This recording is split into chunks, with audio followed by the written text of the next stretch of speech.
I thought I had built the perfect life. 22 years of marriage, a beautiful home, 3 kids, and a wife I adored. My name is Kamran, and for over 2 decades, I believed my wife, Saira, was my partner, my confidant, my best friend. I worked long hours, missed vacations, sacrificed my hobbies, all to provide the life I thought my family deserved. But betrayal has a way of hiding in plain sight. It began 6 months ago when I noticed Saira acting strangely. Late-night work. Meetings, unexplained absences, and sudden girls' trips became frequent. I asked her about it, but she dismissed me every time with a smile and a reassuring hug. I wanted to trust her, but deep down, something felt wrong. Then, one night, my eldest son Bilal came into my room looking pale and shaken. I thought something terrible had happened at school, but instead, he dropped a bomb that shattered my world. "Dad," he said hesitantly, "Mom's pregnant." I froze. Pregnant? At her age, it was unexpected but not impossible. "Okay," I replied cautiously. "Why are you telling me like this?" Bilal hesitated before whispering, "It's not yours." Those 3 words stabbed me deeper than any knife could. My chest tightened as I struggled to breathe. He explained that he'd overheard Saira talking on the phone with a man named Imran, a man I'd never heard of, gushing about their baby and their future together. Didn't confront her right away. Instead, I spent the next 2 weeks gathering evidence. Phone records, messages, bank statements, it all led to one conclusion.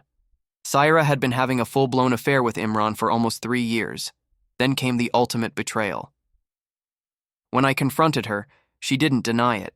Instead, she looked me dead in the eye and said, "I want to keep this baby, Kamran."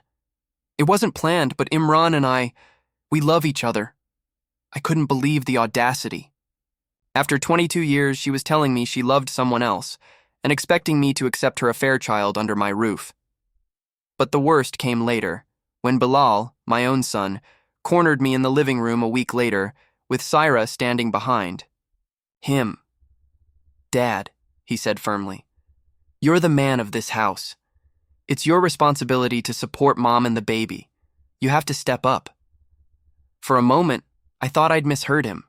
"You're asking me," I said slowly, "to pay for your mother's affair, baby?"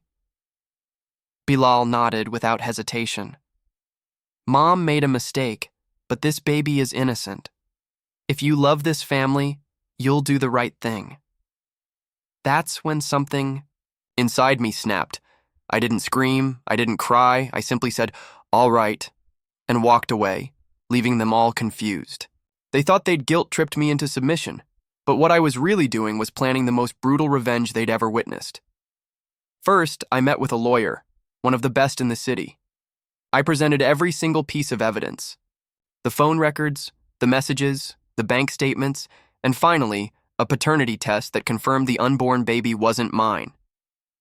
With this, I filed for divorce on grounds of infidelity and paternity fraud. Next, I froze all joint accounts.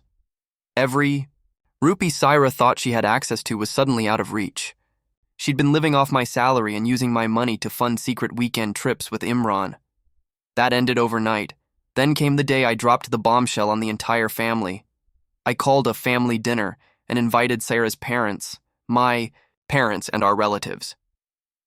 Everyone thought I was going to announce Saira's pregnancy and celebrate the good news. Saira even came dressed in a fancy new outfit, expecting sympathy and congratulations. After dinner, I stood up, cleared my throat, and connected my laptop to the TV. I started a slideshow. At first, it was family photos, birthdays, vacations, weddings, everyone smiling, laughing, thinking it was just a sweet tribute.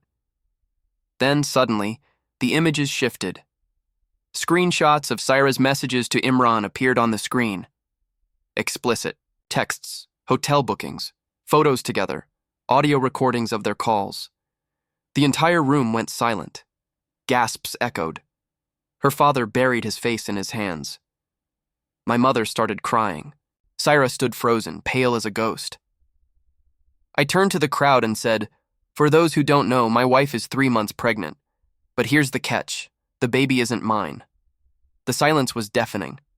I held up the paternity test and slammed it onto the table. This proves everything. And as of tomorrow, this